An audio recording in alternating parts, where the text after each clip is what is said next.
இந்த விழா மேடையில் அமர்ந்திருக்கும் அண்ணன்மார்கள் அனைவருக்கும் என்னுடைய நன்றி.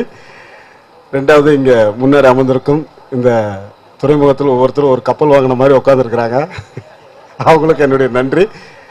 ரெண்டாவது இந்த குறும்படத்தில் வந்து ஏவல் ரவின்னு போட்டிருந்து பார்த்தேன். நான் கூட என்ன நினைச்சேன், ஏவல் ரவி பேய் பிசாசுல அடக்குற ரோல. ஆனால் உண்மையிலே அவர் எல்லாருடைய மனசையும் அடக்கிட்டாரு. ரொம்ப ரொம்ப பிரமாதமாக வந்திருக்கு. நான் ரொம்ப இந்த குறும்படத்தை பார்த்து ரொம்ப ஃபீல் பண்ணியிருக்கேன். ஏன்னா அந்த குறும்படம் வந்து உண்மையிலே அதாவது ஒரு பானை சோத்துக்கு ஒரு சோறுமாங்க, அந்த மாதிரி இந்த ரெண்டு குறும்படமே அவருக்கு வந்து ஒரு வாய்ப்பு வந்து அண்ணன் கோனாத் சார் கொடுத்துருக்காரு. இந்த வாய்ப்பை வந்து அவர் நல்லா பயன்படுத்தி கண்டிப்பாக தமிழ் திரைப்பட இயக்குனர் சங்கத்தில் அவர் ஒரு மெம்பராக வரணுங்கிறது என்னுடைய ஆசை. ரெண்டாவது என்னுடைய தம்பி ஸ்னேகம் வந்து சொன்னார், ரொம்ப அருமையாக பேசியிருக்காரு. அவர் எத்தனையோ பாட்டு எழுதியிருக்காரு. இருந்தாலும் என்னை வந்து எல்லா டிவி சேனல்லையும் என்னை பேட்டி எடுப்பாங்க. அப்போ தீபாவளிக்கு போன வரை எடுக்கும்போது ஹீரோயின் வந்து என்னை கேட்டாங்க, உங்களுக்கு பிடிச்ச சாங் ஏதாவது பாடுங்க. நான் சொன்னேன், இல்லை சும்மா பாடுங்க அப்படின்னாங்க. அப்போ பாடும்போது கல்யாணமே கட்டிக்கிட்டு ஓடி போகலாம் அந்த சாங்கு எனக்கு ரொம்ப பிடிச்சமான சாங்கு. அதை என் தம்பி எழுதியிருக்க நினச்சி ரொம்ப சந்தோஷப்படுறேன். எனக்கு திரையுலகத்தில் திரைப்பட இயக்கத்தில் எல்லாத்துலேயுமே எனக்கு தம்பிமார் ரொம்ப ஜாஸ்தி இருக்கிறாங்க. அவங்களுடைய ஆதரவில் தான் இன்றைக்கி நான் இந்த அளவுக்கு உங்கள் முன்னால் வந்து நிற்கிறதுக்கு ரொம்ப சந்தோஷப்படுறேன். இதற்கும் மேலாக என்னுடைய உயிரின் மேலான என் ரத்தத்தின் ரசிகர்கள் வந்து எனக்கு ரொம்ப ஆதரவு கொடுக்குறாங்க. அவங்கள என்றைக்குமே நான் நன்றி கடன் பட்டிருக்கிறேன். ரெண்டாவது வந்து நான் ஆர்பர் வந்து கேள்விப்பட்டிருக்கேன், இந்த வழியாக எத்தனை தடவை போயிருக்கேன் வந்திருக்கேன். ஆனால் உள்ளே ஒரு தடவை போகணும்னு நினச்சேன். ஆனால் அந்த வாய்ப்பு வந்து என்னுடைய இனிய நண்பர் சகோதரர் விஜய் முரளி அந்த வாய்ப்பை கொடுத்துருக்காரு. நான் உள்ளே வந்து பார்த்தோன்னு பிரம்மாண்டமாயிட்டேன். சரி உள்ள இப்படிலாம் இருக்கிறா, நான் நினச்சேன் சரி ஆர்பர்னா போட்டு இருக்கோம் அப்படியே போகலாம், மீன் பிடிப்பாங்கன்னு பார்த்தா நான் இவ்வளோ பெரிய ஸ்டாஃப்ஸ் இவ்வளோ பெரிய ஒரு பிரம்மாண்டமான விழா இங்கே நடக்க நினச்சி ரொம்ப சந்தோஷப்படுறேன். வரும்போது கேட்டேன், என்னுடைய ரசிகர் மன்ற தலைவர் மணியோட அண்ணனை, அவர் இங்கே இதாக இருக்கார் தலைவராக, கேட்டேன் எவ்வளோ பேர் வேலை பார்க்குறாங்கன்னு. பெருமனில் 8000 பேர் இருக்கிறாங்க, டெம்பரவரியாக ஒரு 20000 பேர். உண்மையிலே அந்த ஆஸ்பத்திரிலாம் நான் சுற்றி பார்த்தேன். அந்த ஆஸ்பத்திரி டாக்டர் வந்து ரவிவர்மா வந்து ரொம்ப வரவேற்பு கொடுத்து ரொம்ப அதாவது ஒரு புது அனுபவமாக இருக்குது. உள்ளுக்குள்ளே வந்து பார்க்கும்போது நல்லா இருக்குது. இந்த போட் கிளப் வந்து எனக்கு ரொம்ப பிடிச்சிருக்கு. ஹார்பர் வந்து அதாவது எல்லாத்துக்கும் ஒரு முகம். ஆனால் இந்த துறைமுகம் வந்து இன்றைக்கி தான் நான் பார்க்குறேன். நல்லபடியாக இங்கே உள்ள ஸ்டாஃப்ஸ் எல்லாமே அதாவது ஒரு விழா வந்து எடுத்து இப்போ குறுக்கு படம் சரி இது வந்து ஷார்ட் ஃபிலிம் எதுக்கு வரணும் அப்படின்னு சொல்லி எத்தனையோ பேர் அவாய்ட் பண்ணாங்க. இருந்தாலும் இங்கே உள்ள ஸ்டாஃப் எல்லாம் ரொம்ப ஒத்துமையாக நம்ம ஏவல் ரவி சாருக்காக எல்லாம் வந்து இதை பாராட்டுக்கு நினைக்கும்போது ரொம்ப சந்தோஷமாக இருக்குது. இந்த மாதிரி ஒவ்வொரு விழாக்களும் நீங்கள்லாம் வந்து சப்போர்ட் பண்ணி அவங்களுக்கு வந்து நடத்தணும். ரெண்டாவது வந்து தமிழ் சங்கம்னு சொல்லி துறைமுக தமிழ் சங்கத்தை வந்து பொன்விழா கொண்டாடுறாங்க. இந்த நிகழ்வில் நான் வந்து கலந்துக்கல, ரொம்ப நான் பெருமைப்படுறேன். மேலும் மேலும் பேசுறதுக்கு எனக்கு ஆசையாக இருக்கிறதுனால நேரம் இல்லாதனால கண்டிப்பாக அடுத்த விழாவுக்கு நான் உங்கள் முன்னால் வரேன்.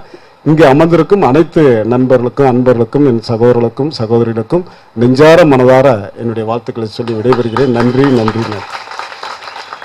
சென்னை துறைமுக தமிழ்ச்சங்கத்தின் நிர்வாகிகளே, வருகை தந்திருக்கின்ற தொழிலாளர்களே, ஏனைய அலுவலகர்களே, இங்கே மேடையில் அமர்ந்திருக்கும் என்னுடைய கலைத்துறையை சார்ந்த நண்பர்களே, உங்கள் அனைவரையும் வணங்கி இந்த இனிய விழாவில் பேசுவதை பெரும் பேராக கருதி என் உரையை ஆரம்பிக்கிறேன். To enlighten, to educate, to entertain.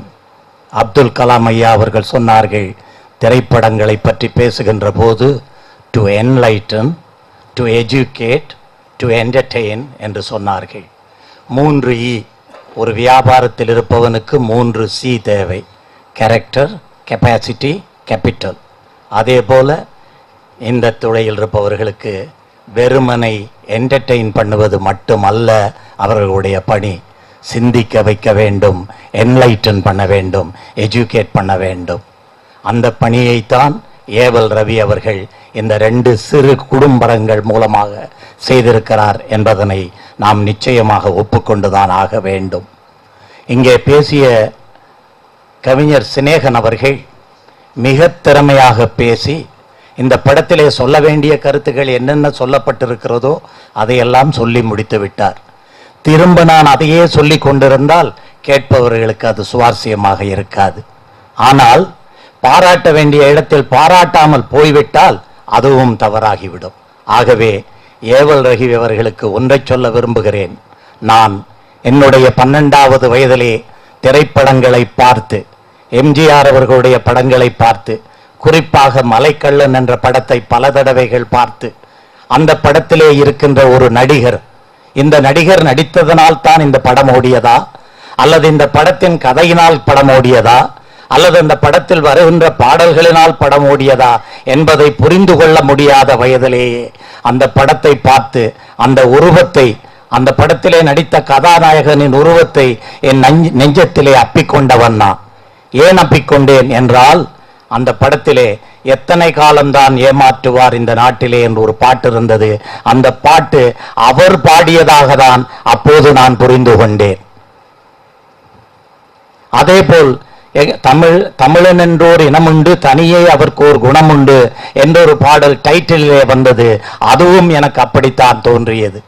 ஆக தமிழ் பற்றும் எம்ஜிஆர் மேல் உள்ள ஒரே மாதிரியான பற்றும் ஒரே நேரத்தில் மலைக்கள்ளன் என்ற படத்தின் மூலமாக எனக்கு கிடைத்தது. அப்போது நான் எடுத்துக்கொண்ட முடிவு என்னவென்றால், என்னுடைய எதிர்கால வாழ்க்கையை நான் என்னவாக போகிறேன் என்று நினைத்து பார்த்தேன். நினைத்து பார்த்ததனுடைய முடிவு, இவரை போல் ஒரு நடிகனாகலாம் என்று தான் நினைத்தேன். இப்போது இருக்கின்ற 67 வயதில் என்னை பார்க்கின்ற நிலையில் நான் இல்லை என்று, இளைஞனாக இருந்தபோது சற்று அழகாக இருந்தேன் என்று எண்ணுகிறேன். அதனால் அந்த எண்ணத்தில் வந்தேன். ஆனால் எம்ஜிஆர் அவர்களை சந்தித்த போது அவர் மேக்கப் கண்ணாடி முன்னால் அமர்ந்திருந்தார். அவர் என்னை வரவழைத்து என்னை அமரச் சொன்னார். கண்ணாடியிலே பார்த்தபோது அவருடைய உருவமும் தெரிந்தது, என்னுடைய உருவமும் தெரிந்தது. அந்த நேரத்தில் தான் முடிவெடுத்தேன், நான் நடிக்க கூடாது என்று. ஏனென்றால் அந்த அளவுக்கு தங்கம் போல், சொக்க தங்கம் போல் அவருடைய மேனி கண்ணாடியிலே பளபளத்துக் கொண்டிருந்தது. படங்களிலே நாம் பார்த்ததை விட 100 மடங்கு அழகாக இருந்தார். அவருடைய புஜங்களும் அவருடைய உடற்கட்டும் பார்க்கும்போது எனக்கு அவ்வளவு அழகாக தெரிந்தது. நான் நடிக்க வேண்டும் என்ற எண்ணத்தை அன்றே விட்டுவிட்டேன். அடுத்து என்ன செய்வது எனக்கே புரியவில்லை. ஆனால் பேரறிஞர் அண்ணா அவர்கள் இந்த இளைஞரிடம் சொன்னார், நீ நடிக்க முயற்சி பண்ணாதே, எழுத முயற்சி பண்ணு, நன்றாக வருவாய் என்று சொன்னார். அவர் ஏன் சொன்னார் என்று எனக்கே தெரியாது. ஏனென்றால் அதற்கு முன்பாக நான் எழுதியதில்லை. அவர் சொன்ன பின்னால் நான் எழுத ஆரம்பித்தேன் என்று அவர் கிருபானந்த சுவாமி அவர்கள் ஒரு வார்த்தையை தவறாக சொல்லிவிட்டார். 260 படங்களை நான் இயக்கவில்லை, 260 படங்களை எழுதியிருக்கிறேன். அந்த எழுத்தாற்றல் எனக்கு ஆரம்பித்து வைத்தது பேரறிஞர் அண்ணா அவர்கள். அதைத் தொடர்ந்து நான் எழுத ஆரம்பித்தேன். எழுத ஆரம்பித்த போது முதல் படத்தை என்னை கூப்பிட்டு கொடுத்தவர் எம்ஜிஆர் அவர்கள். எதற்காக இதையெல்லாம் சொல்லிக் கொண்டு வருகிறேன் என்றால், எப்போதும் முதல் வாய்ப்பு கொடுப்பதற்கு ஒருவன் இருக்க வேண்டும். நான் இந்த இடத்தில் அந்த உரிமையை ஏற்றுக்கொள்ளுகிறேன். நான் படம் தயாரிப்பதை அகில இந்திய தொழிலாளர் சம்மேளனத்தின் பொதுச் செயலாளராக இருந்த காரணத்தினால், பெப்சியினுடைய தலைவராக 4 வருடங்கள் இருந்த காரணத்தினால் நான் படங்கள் எடுப்பதை நிறுத்திக் கொண்டேன். ஆனால் நான் எடுத்த படங்கள் சுடரும் சூறாவளியும், ராஜபாட்ரங்குதுரை, கனிமுத்து பாப்பா, பெத்தமனம் பித்து, இப்படி ஆரம்பித்து அது தனிக்காட்டு ராஜா வந்து, அதற்கு முன்னால் மாங்குடி மைனர் வந்து, அதற்கு பின்னால் அஜித் நடித்த மைனர் மாப்பிளை வந்து, அதற்கு பின்னால் விஜய் நடித்த பத்ரி வந்து, அதற்கு பின்னால் அட்ராசக்கை வந்து, அதற்கு பின்னால் மனைவிக்கு மரியாதை வந்து, இப்படி 51 படங்களை எடுத்த நான் 4 வருடங்களாக படங்கள் எடுப்பதை நிறுத்திக் கொண்டேன். இப்போது சொல்கிறேன், ஜனவரியிலிருந்து நான் என்னுடைய கம்பெனியை மறுபடியும் ஆரம்பிப்பதாக இருக்கிறேன். ஏவல் ரவி அவர்களே, எப்படி எஸ்பி முத்துராமன் போன்ற பல பேரை திரையுலகுக்கு அறிமுகப்படுத்தினேனோ, அதை போல் உங்களையும் நான் அறிமுகப்படுத்துகின்ற வாய்ப்பினை ஏற்றுக்கொள்ளுகிறேன். உங்களால் எனக்கு பிடித்த ஒரு கதையை நீங்கள் ஜனவரி மாதத்தில் என்னிடம் சொல்லுவீர்களானால் நிச்சயமாக உங்களை நான் இயக்குனராக்கி என்னுடைய படக்கம்பெனியில் நான் உங்களை அரங்கேற்றம் செய்ய காத்திருக்கிறேன் என்ற வாக்குறுதியை இங்கு உங்கள் அனைவர் முன்னாலும் கொடுத்து இந்த வாய்ப்புக்கு மாபெரும் நன்றியை தெரிவித்து உங்களிடமிருந்து விடைபெறுகிறேன். நன்றி, வணக்கம். எல்லாருக்கும் வணக்கம். இந்த இன்விடேஷன் ஏவல் ரவி கொடுக்கும்போது அதில் கிருபானந்த சாமின்னு இருந்தது. நான் யாரோ கிருபானந்த வாரியார் சிஷியம் போல இருக்குன்னு நினச்சேன். ஆனால் இங்கே வந்த பிறகு பார்த்தீங்கன்னா ஒரு பெரிய போஸ்டில் இருக்கிறவர், தமிழ் ஆர்வலர், தமிழ் சங்கத்தோட தலைவராக இருக்கிறாருங்கிறது ரொம்ப பெருமையாக இருந்தது. அதே மாதிரி பிரபாகரன், இந்த பிரபாகரன் பேர் இன்னைக்கு உலகம் ஃபுல்லாக எல்லாருக்கும் ஒரு கிளியை ஏற்படுத்தின பேர். அவரும் இங்கே பொறுப்பில் இருக்கிறாரு. ஸோ இந்த ஏவல் ரவி அதோட விளக்கத்தை வந்து அவர் எனக்கு முன்னாடி பேசினவங்க சொல்லிட்டாங்க. சமூக சிந்தனையோடு இருக்கிற வாழ்க்கையிலலாம் படங்கள் வந்து ஜெயிக்குன்னு நம்ம சிநேகன் சொன்னார். அதே மாதிரி கவிஞர் அவர் சின்ன ஆதங்கம், நல்ல நல்ல பாட்டெலாம் எழுதுன அது யார் மனசுலையும் நிற்கல, இந்த ஓடி போடாம பாட்டு மட்டும் நின்னதுன்னாரு. எப்பயுமே நெகட்டிவ் தாட்டு தான் பத்திரிகையிலும் வருது. ஆனால் நாம் சினிமா தான் இப்போ நெகட்டிவ்ல எடுக்காமல் இருக்கிறோம். ஏன்னா அதுவும் இப்போ பாசிட்டிவ்ல வந்துருச்சு. பொதுவாக வந்து இன்னைக்கு இளைஞர்கள் பற்றி சொன்னார். ஒருத்தன் வந்து மரத்தடியில் நல்லா கால் மேலே கால் போட்டுக்கிட்டு நல்லா ஜாலியாக படுத்திருந்தான். இப்போ அந்த மாதிரி ஒரு பெரியவர் வந்தார் அந்த பக்கம். தம்பி 23-25 வயசு ஆகுது, நீ ஏன் இப்படி இருக்க, ஒரு நல்ல வேலைக்கு போகலாமே அப்படின்னாரு. சும்மா இருக்கேன்னாரு. இல்லைங்க அதெல்லாம் இல்லை அப்படின்னா.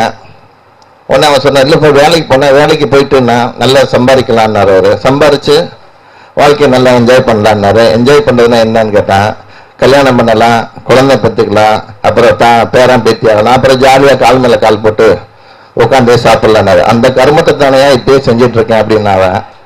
இது எதுக்கு நான் அவ்வளோ நாள் தள்ளி போன 25 வருஷம் வெயிட் பண்ணணும் அப்படின்னா, ஏன்னா இன்றைய இளைஞர்கள் வந்து எப்படி இருக்காங்கன்னா, அதாவது ஒரு 10 செகண்ட்ல நம்ம ஒரு ஆடு வந்து டிவியில் புரிய வச்சிடறோம். நம்ம 15 செகண்டு 10 செகண்ட்ல ஒரு விளம்பர படத்தை புரிஞ்சுக்கிட்டு செயல்படுறாங்க. சினிமா படம் வந்து நம்ம 2 மணி நேரம் எடுக்கிறோம். ஸோ இந்த 2 மணி நேரத்தில் அவங்களுக்கு வந்து போர் அடிக்காம சினிமாவை நம்ம கொண்டு போகணுங்கிறது ஒரு இலக்கணம் இருக்குது. ஆனால் அந்த குறும்படங்கள் என்னன்னா, கரெக்டாக 2 விஷயங்களை எடுத்துக்கிட்டு அதை சொல்ல வேண்டிய இடத்துல கரெக்டாக சொன்னோம்னா கரெக்டாக இருக்கும். இதில் இன்னொரு டைட்டில் நீங்கள் பார்த்தீங்கன்னா, சூப்பர் ஸ்டார் இருந்தாரு, டாப் ஸ்டார் இருக்கிறாங்க, எல்லா ஸ்டாரும் பார்த்துட்டு இங்கே வந்து பவர் ஸ்டார் வந்திருக்கிறாரு அதையும் சொன்னாங்க. ஆனால் இங்கே அதையும் மீறி ஒரு ஸ்டார் இருக்கிறாரு. வெளியில் பேனரில் பார்த்தேன், ஃபயர் ஸ்டார்னு ஒருத்தர் போட்டிருக்கிறாரு, மகிமிராஜ். அப்புறம் அந்த டைட்டில் நல்லா இருக்குன்னு நினச்சிட்டு நம்ம பவர் ஸ்டார்ட்டே பேசிட்டு இருந்தேன். உங்களையும் மீறி ஒருத்தர் டைட்டில் போட்டிருக்கிறாரு, பார்த்து ஜாக்கிரதையா இருங்கன்னு நான். பொதுவாக எல்லாமே வந்து நல்ல நேரம் பார்த்து நல்ல காலம் பார்த்து தான் பண்ணுவாங்க. அது மாதிரி வந்து ஒருத்தர் ரொம்ப சினிமாவில் வந்து ரொம்ப கஷ்டப்பட்டுட்டு இருந்தார், அசிஸ்டன்ட் டைரக்டர். அவர் ஜோசியக்காரன்ட்ட போனார், ஜாதகத்தெல்லாம் காட்டினார். அவன் எல்லாம் படித்து பார்த்துட்டு கட்டங்கள்லாம் போட்டு 9 நவக்கிரகம் என்ன சொல்லுவேன்னா பேசிட்டு இருந்தான். சரி வர ஜூன் வரைக்கும் நீ வெயிட் பண்ணுன்னாரு. சார் அதுக்கப்புறம் சரியாயிருமான்னாரு. இந்த கஷ்டம் உனக்கு பழகி போயிடும் அதுக்கப்புறம் அப்படின்னாரு. ஏன்னா ஜோசியம் ஜாதகங்கிறது தன்னம்பிக்கையை ஊட்டுறதா இருக்கணும். இந்த குறும்படத்துல பாத்தீங்கன்னா அச்சுப்பிழை அப்படின்ற ஒரு பேர் இருக்கும். நான் அப்ப கொடுக்கும்போதே கேட்டேன், ஈன்னா அச்சுப்பிழைன்னா புரிஞ்சது, இறைவனோட அச்சுப்பிழையான்னு கேட்டேன் நான். சரி அதுவும் அர்த்தமாகும் அப்படின்னாரு. ஆனா இங்க வந்து பார்த்தா இவள் அச்சுப்பிழைன்றாரு. அந்த அதாவது ஒரு இது சொல்லுவாங்க, நீ பிறக்கும் போது ஏழையா பிறக்கலாம், கோழையாவும் பிறக்கலாம், ஆனா சாகும்போது நல்ல ஒரு பேர்ல இருக்கணும் அப்படின்னு சொல்லுவாங்க. நீ வந்து சாகும்போது ஏழையா இருக்காத, நீ பிறக்கும் போது ஏழையா இருக்கலாம், சாகும்போது நீ ஏழையா இருக்கக்கூடாதும்பாங்க. இந்த கதையில பாத்தீங்கன்னா இந்த பொண்ணு, அந்த திருநங்கையோட பிறப்பு அந்த பொண்ணோட திருநங்கையோட தவறு கிடையாது, அதே சமயம் பேரண்ட்ஸோட தவறும் கிடையாது. இயற்கையோட படைப்புல மகாபாரதம் ராமாயணத்துலாம் இது மாதிரி கேரக்டர் வந்தோம்னா நம்ம எல்லாம் நல்லா இன்ட்ரெஸ்டா படிக்கிறாங்க பெற்றவங்க எல்லாம். ஆனா அவங்க வாழ்க்கையில இப்படி ஒண்ணு வரும்போது அதை வந்து ஏதோ அருவரத்தக்க ஒரு ஜந்துவாவோ பொருளாவோ பாக்குறாங்க. அது முதல்ல ஒரு அவேர்னஸ் வரணும் பேரண்ட்ஸ் கிட்ட. அவங்களும் ஒரு உயிர் இந்த சமூகத்துல. முதல்ல சமுதாயத்துல அவங்களை ஏத்துக்காம இருந்தாங்க, இப்ப சமுதாயம் ஏத்துக்குச்சு. கவிஞர் சிநேகன் சொன்ன மாதிரி அதே மாதிரி ஊடகங்கள்லாம் வந்து அவங்களுக்கு நல்ல ஒரு சப்போர்ட் கொடுக்குறாங்க. இதுக்கு முன்னாடி பாத்தீங்கன்னா அவங்க எல்லாம் வந்து 9 சொல்லிட்டு இருந்தாங்க. இப்ப திருநங்கைங்கிற பேர் வந்த பிறகு அவங்களுக்கு ஒரு சமுதாயத்துல அந்தஸ்து இருக்கு. ஏன்னா பொதுவா சொல்லுவாங்க, இந்த விதவைகளுக்கு பேர்ல கூட பொட்டு இல்ல அப்படின்ற மாதிரி ஒரு வாசகம். அதுக்கப்புறம் தான் கைம்பெண்னு வச்சாங்க. இந்த கோலங்கள்லாம் கொடுக்கறது நம்ம கிட்ட இல்லை, அதை வந்து சமுதாயம் புரிஞ்சுக்கணும். இந்த அதுக்கப்புறம் வள்ளி மகால், அவங்க அம்மா பேர் வள்ளிங்கிறதுனால கல்யாண மண்டபத்துக்கு பேர் வள்ளி மகால்னு வச்சிட்டாரு ஏவல் ரவி. ஸோ அதுலயும் வந்து ஒரு சுயநலத்துடன் கூடிய ஒரு பொதுநலம். ஏவல் ரவி வந்து பாத்தீங்கன்னா நல்லா நடிக்கிறாரு. அவ்வை சன்மையில கமல் வந்த மாதிரி ஃபர்ஸ்ட் இதுல வந்து ஒரு திருநங்கையா வந்து நல்லா நடிச்சிருக்காரு.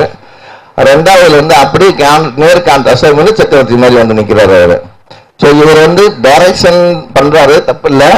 இதை விட நடிக்க போயிட்டாருன்னு வச்சுங்க, நிறைய நடிகர்கள் காணாம போயிடுவாங்க. ஏன்னா அந்த அளவுக்கு ஒரு பர்ஃபார்மன்ஸ் நல்லா இருக்குது.